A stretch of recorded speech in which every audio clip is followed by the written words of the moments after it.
RTP. Miguel Ángel González, presidente de la Cámara de Comercio de Guayaquil. Vamos a hablar sobre la Cámara de Comercio que se mantiene en la eliminación del arancel ubicado en el 50% a Colombia. Bueno, realmente ahora se convierte en una sobretasa recíproca de ambos países. Y con todo esto afectado, bienvenido a la mañana en RTP, estimado Miguel Ángel, gracias. Hola, hola, muy buenos días a todo el panel. Qué gusto estar en el programa. Un saludo para ustedes y para todos aquellos que nos están viendo y escuchando en estos momentos. Estimado Miguel Ángel, el lunes, bueno, el fin de semana y el lunes estuve en Quito y escuchaba de allá, naturalmente, más cerca de la frontera con Colombia, muchas quejas sobre el 50% de aranceles que se ha impuesto en esta pugna con Colombia, dice el gobierno, por la seguridad.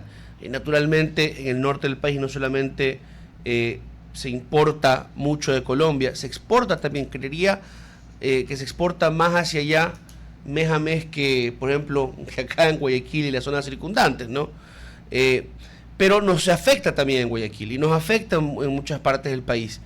Se han puesto de acuerdo las distintas cámaras para hacer un frente común. No digo mandar comunicados parecidos, no digo solamente hablar en una ocasión con los colombianos, sino para hacer una buena campaña que convenza al gobierno y a la gente de que este no es el camino.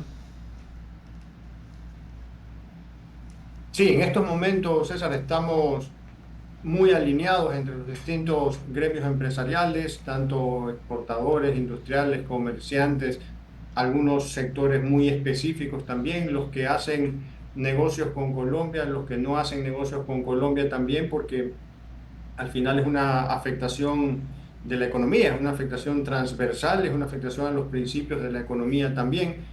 Por eso, bueno, hemos empezado no solo con los comunicados independientes, hemos hecho ya una rueda de prensa conjunta entre gremios de Ecuador, gremios de Colombia también, para enviar un mensaje, el mensaje principal de respaldamos la lucha contra el narcotráfico, la inseguridad obviamente es una preocupación de todos, es un objetivo país, nos une a todos los ecuatorianos, nos ha golpeado fuertemente la inseguridad y lo que hemos querido hacer hasta el momento, digamos, hay que ver qué más vamos a ir haciendo, pero hasta el momento lo que hemos dicho es que la afectación es muy fuerte, ya vamos a hablar de eso, y que por eso es importante que exista un diálogo, un consenso, un acuerdo al nivel diplomático más alto, las principales autoridades de ambos países, para que se encuentre una solución que luche contra la inseguridad pero sin afectar la economía, porque ambas realidades, la seguridad y la economía, son importantes, son transversales.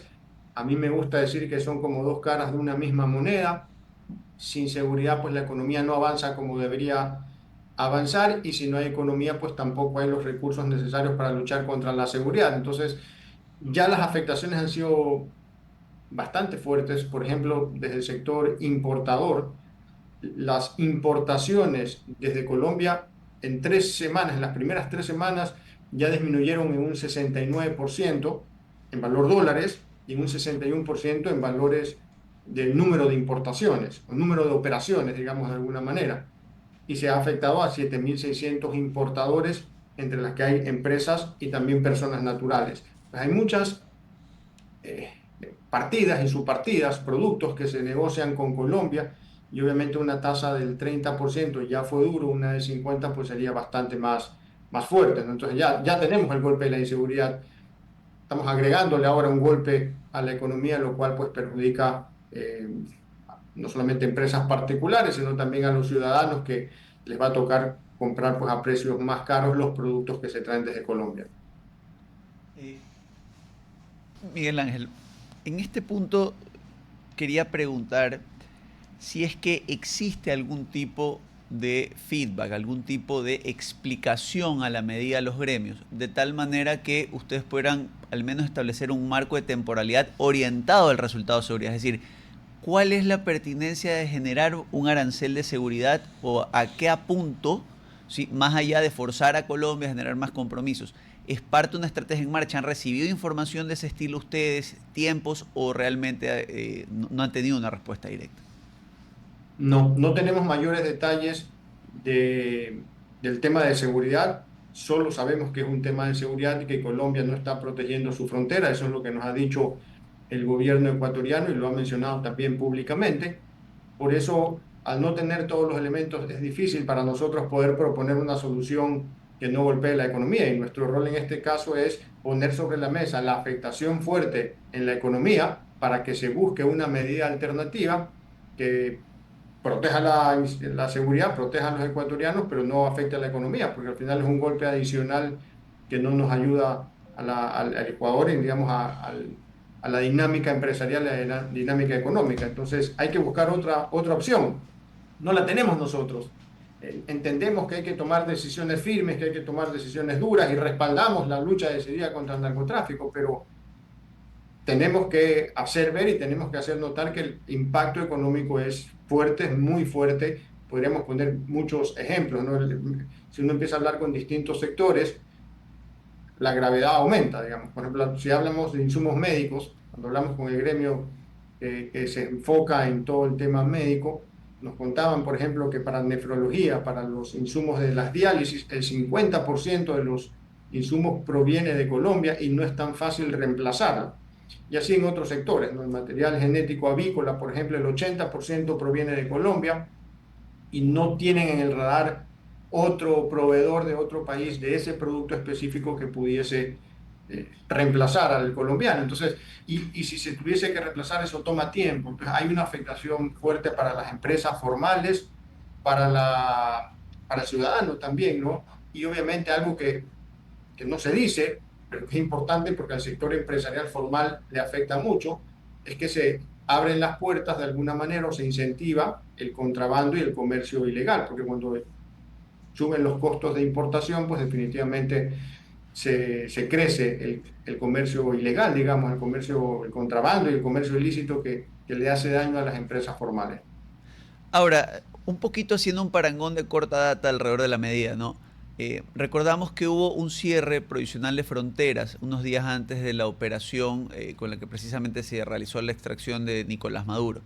Y la pregunta es, teniendo en cuenta el anuncio hacia segunda mitad de este mes de un toque de queda, de operaciones fuertes, el inicio de operaciones también a nivel de frontera con el gobierno americano, de pronto estamos hablando de una ventana que a lo mejor cuenta con marzo para tratar de visibilizar algún flujo irregular, algún tipo de indicio respecto a esto, o ni siquiera podríamos decir que a lo mejor la medida se prolonga solo durante el resto de marzo. No hay nada al respecto.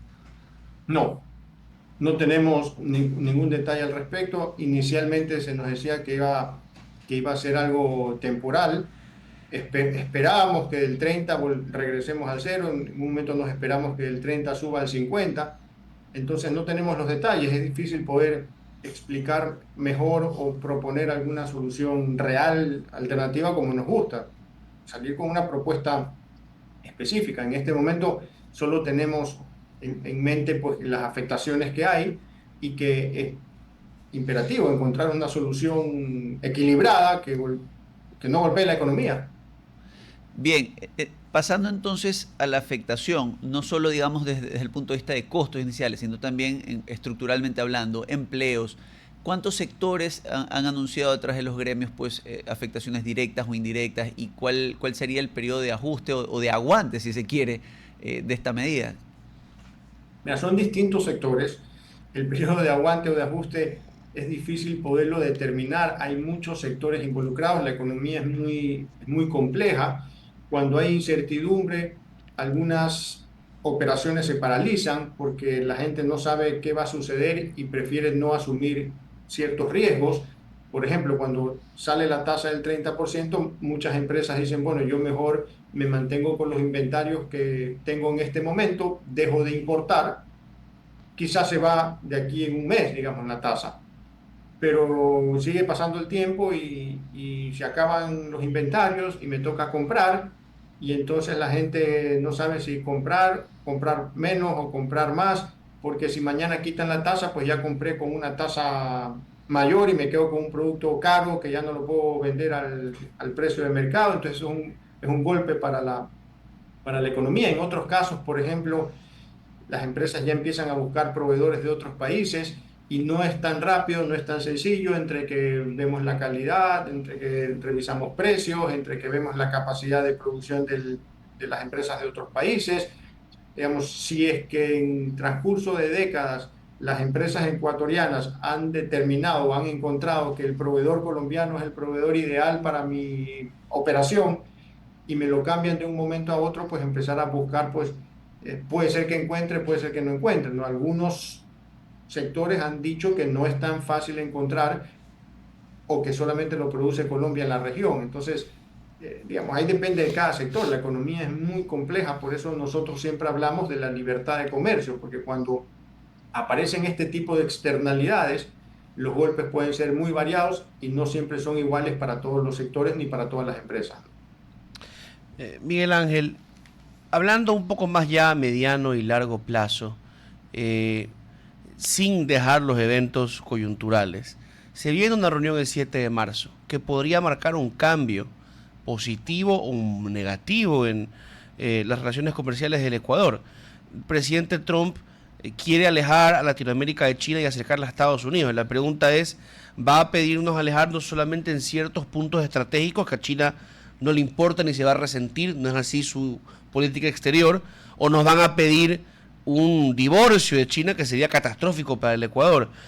¿Qué han hecho las cámaras para tratar de influenciar un poquito la línea que va a sostener el gobierno en esa reunión, que podría afectar a largo plazo nuestro futuro? Sí, no, yo no creo que influya en el tema económico, al menos en las conversaciones que hemos tenido con las contrapartes del gobierno ecuatoriano, no vemos que por ahí vaya la vía. El comercio con China pues se sigue intensificando, se sigue trabajando. Recordemos que un acuerdo comercial con un país no es un acto mágico que inmediatamente empieza a dar resultados extraordinarios, ¿no? Que hay que hacer un trabajo fuerte, importante, de conexiones, de viajar, de buscar proveedores, de buscar clientes, de entender los gustos y necesidades de ese mercado para poder identificar nuevas oportunidades. Ese trabajo se viene haciendo, se está trabajando. Ya se han visto algunos beneficios importantes en las exportaciones. Hemos visto que gran parte del crecimiento de ventas que ha habido en nuestra economía se debe al aumento de exportaciones también, y estos acuerdos comerciales que se han ido concretando ayudan. Entonces yo no creo que se vaya a pedir algo por el estilo, porque sería un golpe para la economía muy duro. Igual, hemos sido sorprendidos de distintas maneras, digamos, en los últimos tiempos, pero no creo. Al final, Ecuador debe mantener una política de fortalecer relaciones comerciales con distintos países, porque al final son también mercados que nos sirven para crecer nuestra producción y nuestras exportaciones. Ahora, Miguel Ángel, siguiendo en esa misma línea, digamos, de largo plazo y nuestras relaciones comerciales, somos históricamente un país exportador, agrícola, acuícola. Hemos tenido nuestra época principalmente cacautera y el cacao ha regresado. Nuestra época principalmente bananera, el banano se mantiene. Nuestra época camaronera, digamos que es ahora más que nunca. Pero, ¿por qué se han acabado las épocas de oro antes? Crisis comerciales en el mundo, el cacao se vino abajo y ha regresado por eso, ¿no? Por afectaciones en este último caso en África. El banano, las plagas, el camarón, es un caso raro porque la plaga, digamos, filtró a los camaroneros y dejó solamente a los más capaces en el juego. Pero creo que nos hace falta a los ecuatorianos prepararnos, ¿no?, para el futuro, no quedarnos a merced de esos eventos. Y ahí entra un poco la tecnificación. ¿Qué hace una institución como la Cámara de Comercio de Guayaquil para trabajar en tecnificar, capacitar, educar a sus miembros, que a veces son productores, a veces son comercializadores, pero digamos, ¿cómo influyen ustedes de esa manera? Bueno, ahí de muchas formas. Nosotros, por ejemplo, específicamente en Cámara de Comercio Guayaquil, hacemos más de 200 eventos o actividades al año en temas de capacitación, en temas de identificación de oportunidades de negocios. Cada 2, 3 días algo grande, algo importante hay en la Cámara de Comercio Guayaquil, en temas de inteligencia artificial, en temas de transformación digital, en temas digamos, de estar en la onda hacia la que el mundo va. Hemos traído pues a los principales expertos, a los principales gurús, hemos hecho un montón de capacitaciones, de clases, de talleres, de laboratorios que ayudan a que las empresas vayan ganando conocimiento. Ahora, esto es algo de largo aliento, digamos, y de ir sembrando, de ir aportando, y se van viendo los resultados en el camino. Ahora, Si queremos lograr tecnificación de manera mucho más rápido, lo que tenemos que hacer como país es atraer inversión extranjera, porque con la inversión extranjera proviene también la tecnología, proviene el Claro. know-how, proviene la forma de cómo se hacen las cosas. Y por eso lo que nosotros repetimos en diferentes instancias y foros desde hace mucho tiempo atrás es que Ecuador debería tener el objetivo de convertirse en un país atractivo a las inversiones, que tenga un entorno que atraiga, no que ahuyente inversiones, y también un entorno que permita que las empresas locales sean más productivas, más eficientes y así puedan ser más competitivas en el mundo Y exterior. permítame, y que no se vayan corriendo, y creo que un poquito ahí, a mi criterio, el mejor trabajo que han hecho es el centro de arbitraje, ¿ah? Que le ha dado confianza a la gente, tiene figuras muy respetadas, pero a algunos les puede parecer un poco raro la pregunta que le hacía, ¿no? Porque, César, eso no será más de los gremios de acuicultura o agrícolas o las industrias. Bueno, en Quito conozco que la CIP de ellos ahorita tiene prácticamente a todo el mundo metido ahí, ¿ya? Y mi pregunta es un poquito cómo va la composición también de la Cámara de Comercio de Guayaquil. ¿Sigue siendo su centro y mayoría el pequeño comerciante de la ciudad o han ido abarcando ya, digamos, otros rubros entre sus miembros? La Cámara de Comercio de Guayaquil, pues sabemos es la cámara más antigua de nuestro país, la segunda de Latinoamérica, es la primera del país, 136 años de historia, no por eso la más vieja, digamos, ¿no? Siempre innovando y siempre modernos, pero sí, es la primera cámara que nació y es una cámara que tiene, la más grande también, tiene más o menos 10.000 socios y la composición de la cámara es exactamente un reflejo de la composición empresarial de nuestro país. En la Cámara de Comercio de Guayaquil están las empresas más grandes de nuestro país, pero también están las más pequeñas, también están los emprendedores y la estructura de nuestro país es más del 90% de las empresas son pymes, pymes pequeñas, micro, y de ahí tenemos un 10% más o menos de las grandes empresas. Esa es la composición del país, esa es la composición de la Cámara de Comercio, y como la Cámara de Comercio, el comercio en general es transversal, hay de todos los sectores. Hay pequeños, hay importadores, también están las grandes exportadoras, también hay industrias, también hay agricultura, también hay acuacultura, también hay servicios profesionales, también hay logística, también hay empresas de turismo, porque al final el comercio es transversal, ¿no? Todos tenemos que comerciar algo para poder Mm. mantener nuestras empresas a flote, ¿no? Entonces, sí, tenemos actividades para distintos sectores. Hay algo que le llamamos las comisiones sectoriales, donde las empresas por distintos sectores se agrupan para poder también proponer mejoras en sus sectores y que la Cámara pues haga la gestión para que se implementen desde el sector público esas mejoras que se quieren para cada sector. Ya son las 9 horas en punto. Estimado Miguel Ángel, muchas gracias por su tiempo esta mañana y muy buena suerte en todos los trabajos que realiza la Cámara de Comercio de Guayaquil. Muchísimas gracias, encantado de estar en el programa y a las órdenes para siguientes ocasiones. Un saludo para todos. Salud. RTP